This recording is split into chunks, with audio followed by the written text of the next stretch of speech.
and a certain threshold. So what's important is that that for good power quality, that the sine wave actually stays within the threshold and it's not going above or below.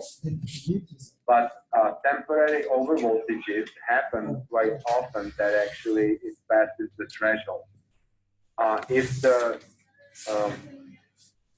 surge protection device is designed that it reacts, actually starts conducting or starts protecting and reacts on the temporary overvoltage, it's really it's quite a bit short lifetime of the device itself.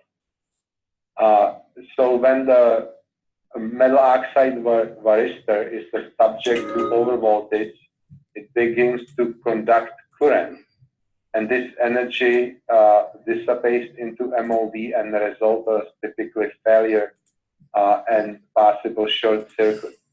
So it's really important to have a device that distinguish between the temporary overvoltage and true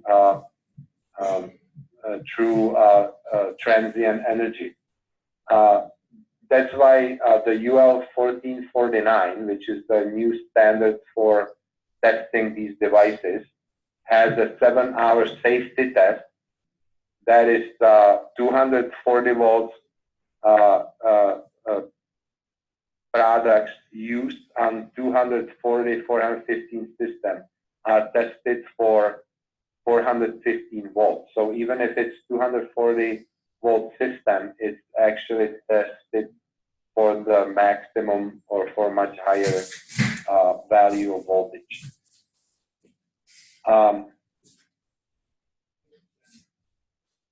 So the high voltage metal oxide varistors increase voltage led through to equipment.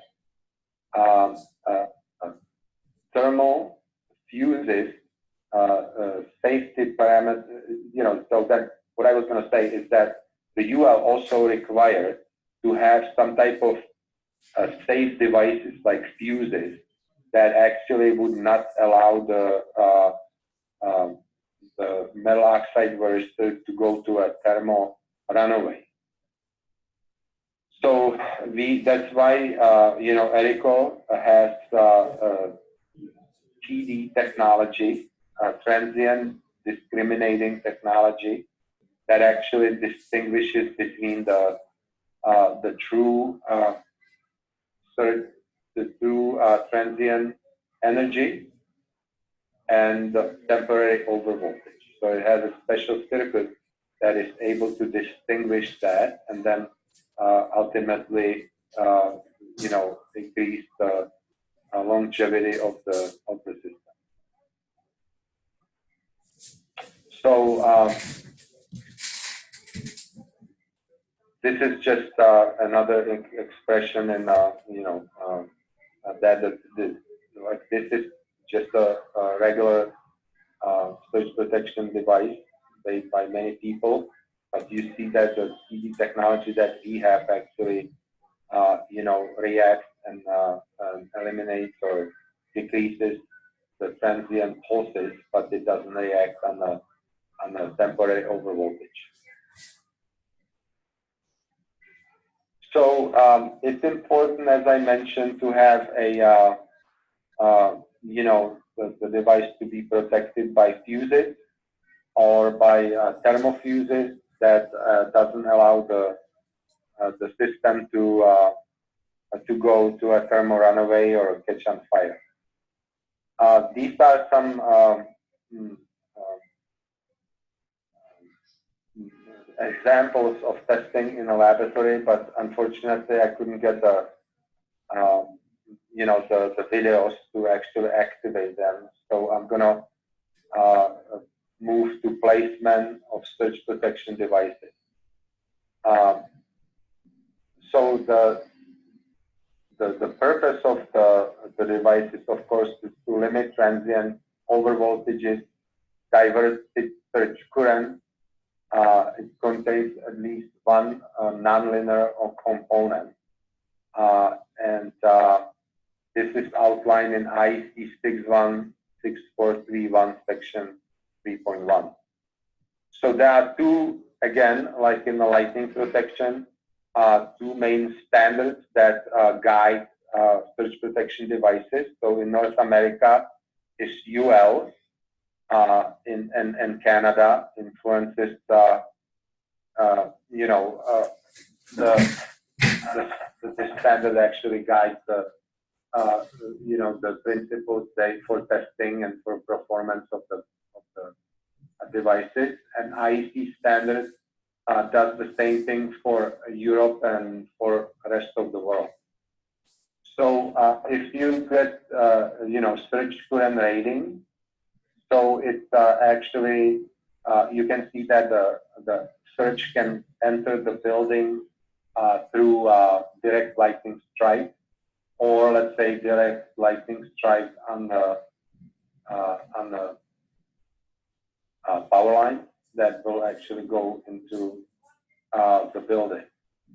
So what the aim is for both, for the IEC and the UL, is the placement of the component. So you can actually, you see that there is an entry, and then you have a branch panel, and then you have the equipment itself. So there are different test requirements, of course, because if you have the entry surge protection device, that will require to be tested to the highest energy. So we have a type 1, typical install on the outside of the building. Type 2, install on the local main service panel. Type 3, install on the point of use or the branch panel. And then the type 4 is actually directly install on the TV or the electronic equipment. And this is pictorially described that, if the type 1 and 2 are on the main entry, and then branch panels, and then the equipment. So the IEC gives the parameters of lightning and discuss location zone, which pretty much, we have class 1, 2, and 3. So it's very similar like the UL thing that, you have a class 1, it's on the entry, class 2, also entry, branch panels, and equipment. So it just has a different name, but very similar, test criteria for the surge protection device. So a surge protection protector needs to handle lightning surges and provide good lifetime for the equipment, low let-through voltage, and to be able to handle temporary overvoltages, which we talk about. How high a surge ratio do I need? How high surge rating do I need? Well, the testing for UL or IEC doesn't say really. That's again kind of a judgment of a risk tolerance by the individual user. So if you look at this diagram, which that kind of distinguished the different protection levels. So if you have a exposed location, goes up to 100 kA, the branch panel about 40, and then the other equipment 10 to 40, and between 3 and 10 kA. So there are some guidelines. That are typical recommendation how to test these devices. I'm going to go to installation because we're running out of time here, so I skip over a few things. So it's important, how to install the surge protection device. Again, it's important that the wires are as short as possible because there's quite a bit of voltage buildup if you have a long wires. And then, again, better than just D connection is Kelvin connection, which actually more effective connection for lowering the lead-through voltage. So benefit of Kelvin connection, it shows you right here that for 3 Ka 820 poles, the lead-through voltage is much lower in the Kelvin connection than a D connection. It's from 980 peak to 680 peak, so it's quite a bit better. Then, installation of fuses, so you have to be careful. If you put the fuse in line with the surge protection device, then you're just taking the device out of the commission if there's any type of issue. But if you put it in series with the line, then you ultimately, if there is a failure of the fuse, then you depowering the whole system. So it's important to know and to be sensitive where the fuses are connected. So this is again, kind of showing the real installation of surge protection device, and you can see the path. How long the path is ridiculously high, which really pretty much voids the efficiency of the surge protection device. This is just a simple napkin calculation that shows you the voltage drop across wires. If you have a 4 millimeter square wire, it's about 1 milliohm per meter. And the typical inductance is 1 microhenry per meter. When you put it in a formula, you get, and then it's exposed to 3 Ka 820 poles. So you will see that, you can have, lead-through voltage up to 378 volts. And it's mostly inductive drop. So it's just a, simple calculation. How to select the surge protection device? So we already see similar selection diagrams. This is actually from our catalog. That the entry. So first of all, we have to be sensitive about mode of protection for AC system. Then power system configuration and voltage rating and surge rating requirement. So again, we can have modes protection, line to neutral, neutral to ground, and line to ground.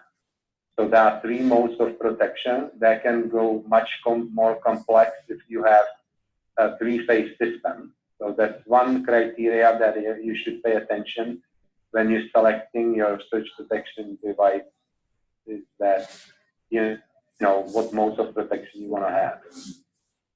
Then, this is actually a TDS series for entry for the main panel protection. You can see that you can, in most panels, because the surge protection device is parallel, is installed in parallel to the panel. So it really, the voltage really is an issue, not the current.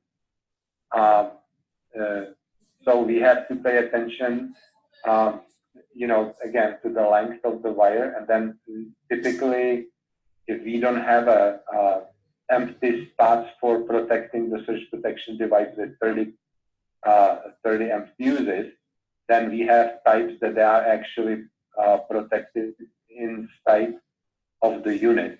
And also, you can see these little slots that are light up, that each module, the modular system. So when you see the lights go off, you can just take the cover off and replace the module, and you're good to go. then most of these also have, you know, like a remote contact that you can place to an alarm system. That's important in some cases. And some of that, they even have a status of if the system is still functioning and how much life is left in it. Or we simply have a, you know, like if the mechanical indicator, if the unit is you know, functioning correctly, you know, it doesn't have the indication, but when it gets out of commission, then it lets you know that it's time to change because the flag is there. When we talk about different configuration of the system, that's one main thing that you should pay attention is if it's single phase, is it split phase, is it 3I or delta. So that's really important, you know, to select the right type of device, switch protection device for these different configurations. And these TDX units, they really are very much designed for most of these configurations. So, you know, for instance, you can see that you know, we have units that are up to 200 Ka, that's SES 200, that's 200, you know, 200 Ka, and you have it for 120 to 208, 120 to 240, 240 delta, 277, 480, and so forth. So, you know, we really, you know, trying to cover all the, you know, the configuration. One of our most effective and most popular units because of the price and the performance is SES 40. Again, you know, this is only for 40 Ka, but, you know, also has all the configuration, the most common configuration that it's used for. You know, again, this is, you know, how you wire it into the panel. So you have, this is the main panel, so it has the ground and neutral connected together right here. And then, you know, you have two breakers that actually protect the unit itself. This is what I was talking about, the modular system. So you have fuses, and then you have individual modules. Then when they fail, they will show you the flag that will actually, you know, will show in these slots. So then you can take the cover off and exchange the system. Then we have also a slew of different DIN rail products, which are, you know, very effective also, that you can custom build them together. They come as a, you know, let's say 3-phase unit, but they could be also in individual pieces that you can put them together the way you desire. This is protection for secondary power. Again, you know, TDS series, you know, again, show the different configuration that it can be used for. This is, for, you know, for, again, for AC also, for motors. Then TDS series, you know, they are very popular also for, you know, applications, you know, up to, you know, from 30 volts up to 275 volts. So very popular. Then we have a data. For data, there is the maximum operation voltage, AC or DC. That's what we need to know. Maximum operation current, AC and DC, operating frequency, and surge rating.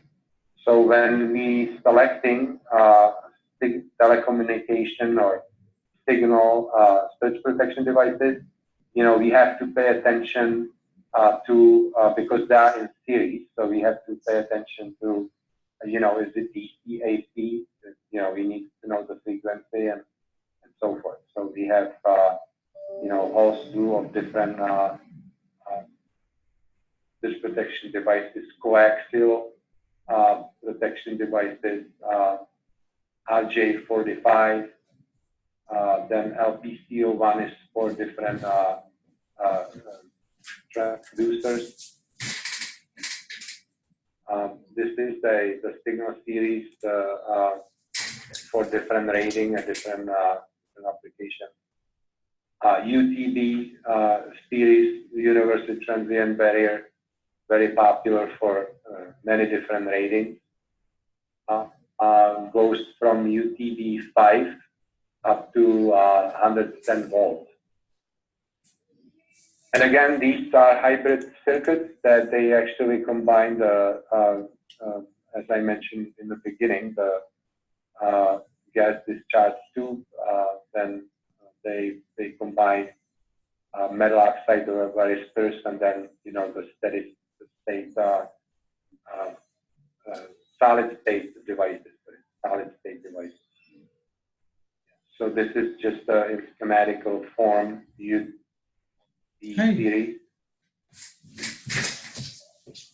You can see that the full 6 kV for 1.2 times 5 microseconds has a clamping of more than 30 volts. Then we have a universal barrier that are used also in different substation applications. And again, I already mentioned this, is that you have for different ratings from 5 volts to 110 volts. And that concludes the section on search questions.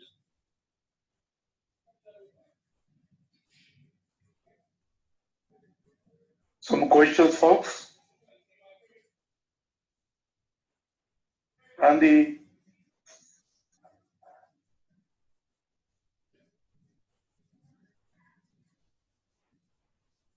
Some questions?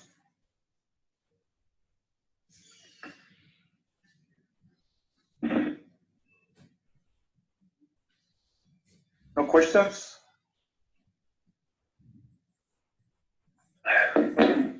I don't know if we lost them, Carlos. Maybe, hopefully not. I mean, but Yes, none from me.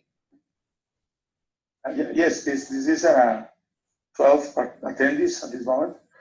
But okay, perfect. I don't have a question. First of all, thank you, Martin. Thank you for teaching us and putting at our disposal his vast knowledge and for his usual help. And also, thanks, Randy, Michael, and of course, the customers for attending this course and for your time. We continue in communication and have an excellent day. Thank you, everybody. Thank you. Thanks, Martin. Yeah, thank you very much. I am just want to say this, that if you have any type of questions that come later on, please ask Carlos, and Carlos and me can communicate and we can help you out. So that's the main thing. I mean, we did many projects in Jamaica in the past, and so it's not uncharted territory for us. And we're looking forward to cooperate with you. So thank you very much for attending, and have a good day. Thank you, Martin. Have a good day. Bye.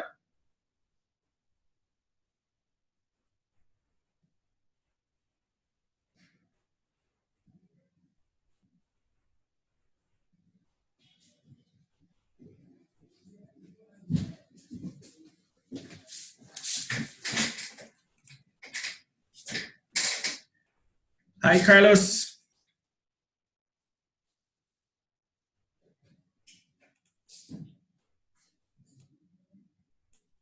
Can you hear me? Hello.